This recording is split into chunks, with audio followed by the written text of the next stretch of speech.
Hey everybody, what's going on? Hellmite here, bringing you another video from Grab the Lantern today. Now, with Season 13 on the horizon and plenty of updates being thrown our way by Riot, the Aurelion Sol CGU and the Ahri ASU for 2, I found myself suddenly unable to keep up with the stream of information in the way that I used to be able to. And this isn't really a mystery, because the reason I'm having trouble with this is because of the loss of Surrender at 20. Now, for those of you guys who haven't been paying super close attention, or for those of you who don't know what Surrender at 20 is, I doubt there are very many of those, though. Surrender 20 was a League of Legends fan site that basically did a lot of PvE coverage. Anytime the PvE updated, the creators over at Surrender 20 would upload an article that basically detailed all of the changes and things that Riot added to the patch, including all of the new cosmetics, new champions. If there were new champions, they would add their base stats as well, including screenshots of their tooltips and everything along those lines. Every cosmetic, including things like icons. They would occasionally publish scraped changes, which are basically things that Riot haven't shown or that they weren't really intended to be there, but, for example, file names occasionally that were mistakenly added. We knew about Lissandra, for example, in advance and what items suggested Lissandra build because Surrender at 20 was able to scrape those changes and put them out in advance. So not only was it just official things that Riot did, but also these other kinds of things. And on top of that, Surrender at 20 would also go on basically big trawls across the internet to do what they called Red Post collections, which they would find Rioter comments on places like Reddit or Facebook or Twitter or wherever, and then collate them in one place so you could kind of keep abreast of all the announcements and just things in general that Rioters were talking about across the internet. It was a phenomenal fan site, and it's been around since minimum Season 2. It may have been around for even longer than that.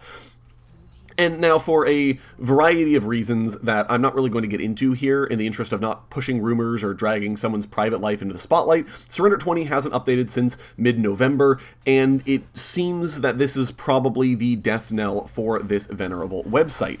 And I feel like its loss is going to be very keenly felt as Riot begin to start up their regular patch cadence. I feel like not a lot of people were talking about it when it first happened because Riot were on a break. There was like one more patch to go. Generally, there just wasn't that much interest because it didn't affect anybody, right? We know Riot's not doing anything to the game for the majority of December. But now that things are starting to happen again, and people are looking for places to find updates and everything that's being added to PvE, they're trying to turn to Surrender 20, which naturally is not uploading. And this is going to be a pain point that I think will be felt more and more sharply as the season drags on and more things are added or patched or changed, and people just won't be able to keep up with it in the same way that they used to.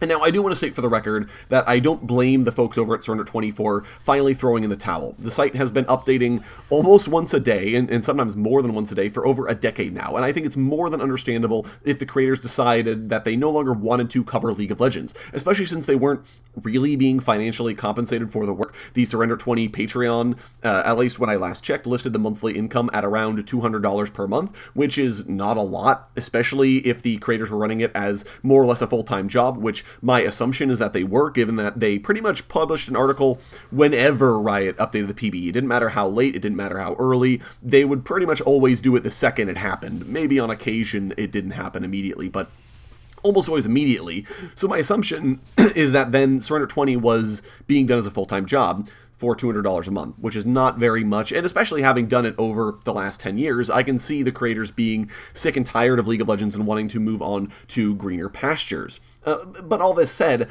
I think that there is a ton of things that Surrender 20 did that the community is going to miss. Right, I've already talked about this a little bit, but I think it was the hub for PvE updates, right? Most players don't have PvE accounts, and even those that do don't really log onto them. I would hypothesize that those who do use their PvE accounts only use them to try out the new content.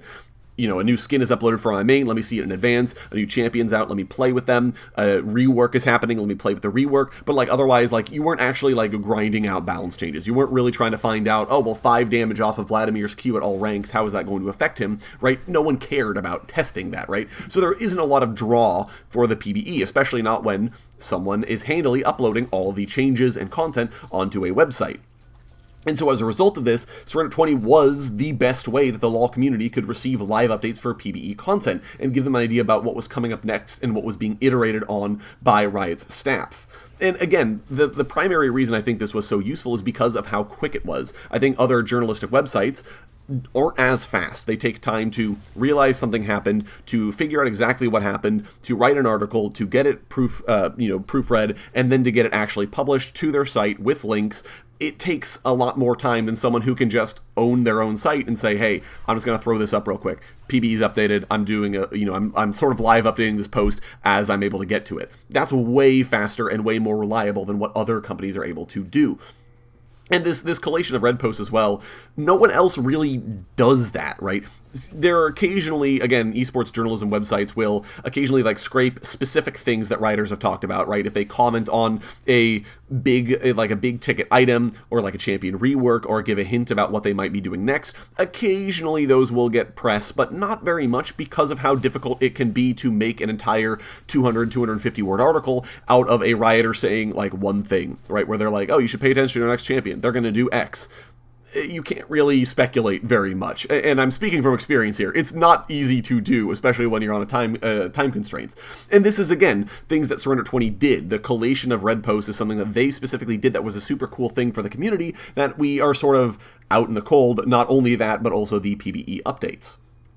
And I make no mistake here, even if other websites or fans pick up the torch that Surrender 20 has dropped, it won't really be the same. I think most fans aren't aware of just how much work went into Surrender at 20. Again, this is a website that updated all hours of the day, comprehensively pulled patch information and posted it in a readable form with a minimum of commentary, which is not something that you see from other creators.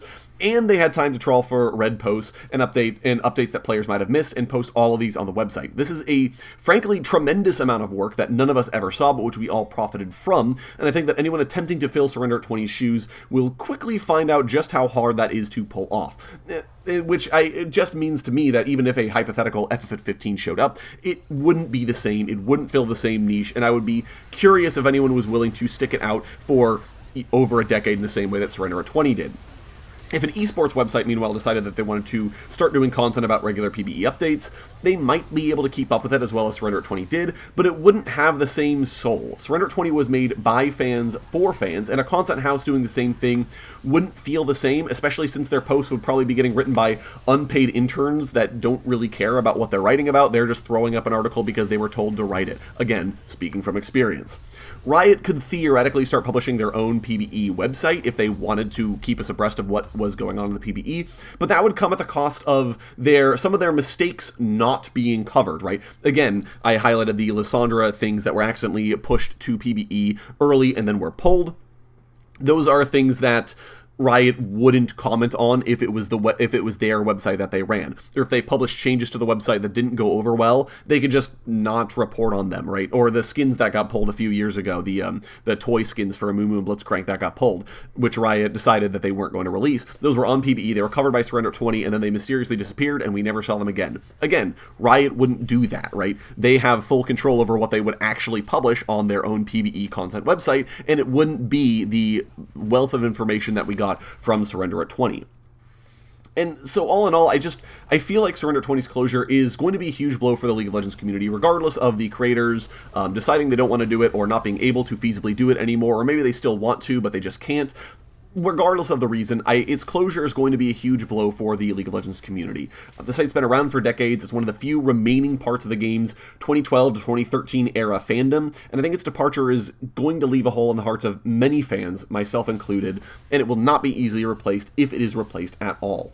But I'd love to hear your guys' thoughts on the whole matter. If you guys are sort of Surrender at 20 fans, if you have been looking at the website for the extended period of time that I have, if you maybe just found out about it today, and what your thoughts are on Surrender 20 sort of not doing its thing anymore. I'd love to hear your guys' thoughts down in the comments. If you enjoyed the video today, go ahead and leave it a like, and if you really enjoyed the video, consider subscribing. I upload a video every Monday, Friday, and on patch days as well. Once again, thank you guys so very much for watching. I do appreciate it, and I'll talk to you all later.